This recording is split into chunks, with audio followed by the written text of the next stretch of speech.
Desde muito antes dos anos 80, milhares de crianças brasileiras cresceram sem acesso à educação, segurança ou até mesmo à família. Apesar de décadas terem passado, muitas dessas histórias continuam acontecendo até hoje. Abandono, violência e pobreza. Palavras que infelizmente ainda fazem parte da realidade de muitas crianças.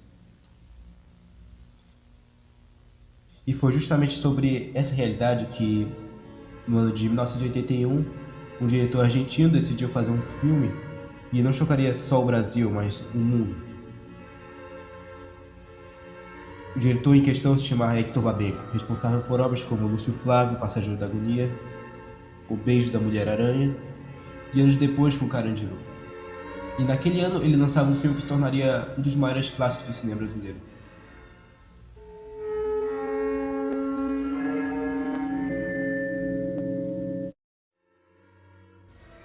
Olá pessoal, aqui quem fala é o Edward, e hoje vamos falar sobre um dos filmes mais importantes do cinema nacional. Um filme que continua sendo estudado, debatido, mais de 40 anos depois de seu lançamento. Mas antes de falar sobre o filme em si, precisamos entender o Brasil naquela época.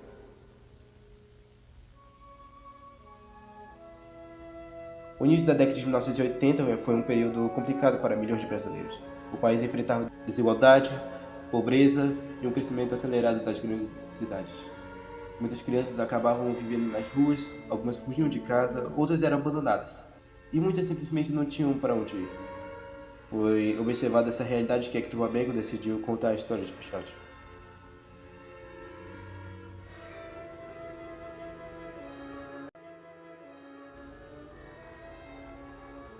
Baseado no livro A Infância dos Mortos, de José Louzeiro, o filme acompanha Pichote, um menino de rua, que é levado para um reformatório de menores.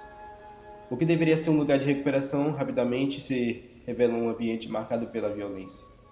Espancamentos, corrupção, abusos, humilhações. Tudo isso é mostrado de forma extremamente direta. E justamente é aí que o filme começa a chocar o espectador. Após uma série de acontecimentos traumáticos, Pichote e alguns colegas conseguem fugir, mas a liberdade não significa salvação. Nas ruas eles continuam presos e outro tipo de violência. Ao lado de personagens como Lilica, Dito e Chico, Pichote tenta sobreviver em um mundo onde ninguém parece realmente se importar com aquilo e aquelas crianças.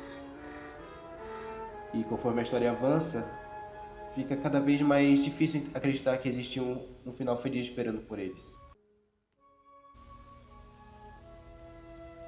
Uma das razões para o impacto do filme está em seu realismo. Babenco não queria apenas representar aquela realidade. Ele queria que o público sentisse que estava vendo algo verdadeiro.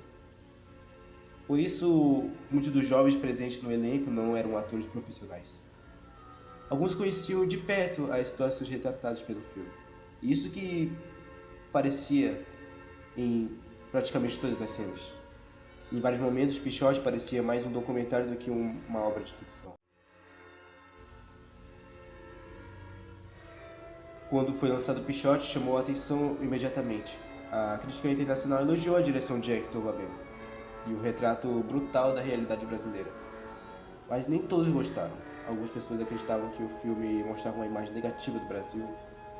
Outros defendiam justamente o contrário, que o filme tinha coragem de mostrar problemas que muita gente preferia ignorar.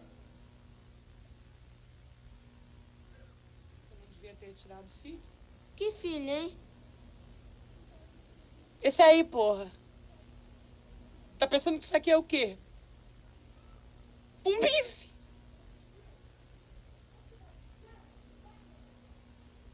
Tua mãe não te contou como é que tu vê o mundo, não? Foi assim, seu merda.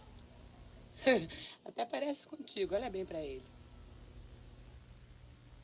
O sucesso internacional foi tão grande que o longa chegou a ser considerado um forte candidato a disputar o Oscar naquele ano. Porém, acabou sendo desclassificado devido a questões relacionadas a regras de elegibilidade da academia. Até hoje, essa história é lembrada por muitos cinéfilos. Mas talvez a parte mais triste dessa história tenha acontecido depois do filme. Fernando Ramos da Silva, o garoto que interpretou o Pichote, após o sucesso da obra, tentou continuar sua carreira artística, mas encontrou dificuldades. Com o passar dos anos, acabou voltando para a periferia onde vivia. Em 87, aos 19 anos, Fernando morreu durante uma ação policial. E para muitas pessoas, o destino do ator acabou refletindo de forma cruel a própria mensagem do filme.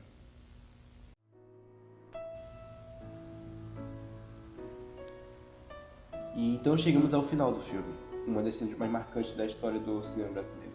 Depois de tudo que viveu, depois das perdas, da violência, das fugas, um dos sonhos que nunca chegaram a acontecer. O Jorge termina praticamente da mesma forma que começou, sozinho.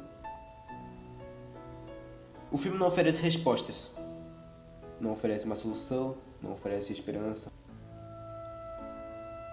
Na real, não oferece uma esperança fácil. Mostra uma criança tentando sobreviver em um mundo que a abandonou. E talvez seja exatamente por isso que a cena continua tão poderosa décadas depois.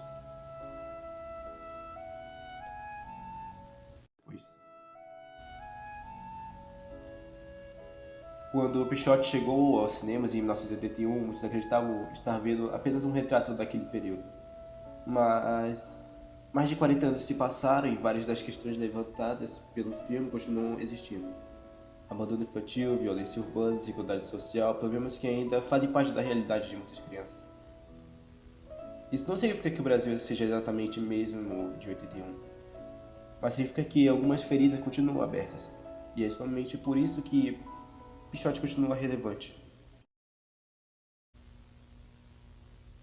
Existe algo particular, triste em assistir Pichote hoje. Não apenas porque o filme continua atual, mas porque sabemos o que aconteceu depois. Sabemos o destino de Fernando Ramos da Silva, sabemos muitos problemas retratados ali continuam existindo. Sabemos que milhares de crianças, aquela história nunca foi apenas uma ficção. E quando o filme foi lançado em 1981, muitos espectadores acreditavam que estava vendo um retrato de um Brasil distante. 40 anos depois, talvez a pergunta não seja quanto o filme mudou. Talvez a pergunta seja quantos Pichotes ainda existem. Mas enfim, esse foi o vídeo. Obrigado por assistir. E confira os outros vídeos no meu canal. E até a próxima.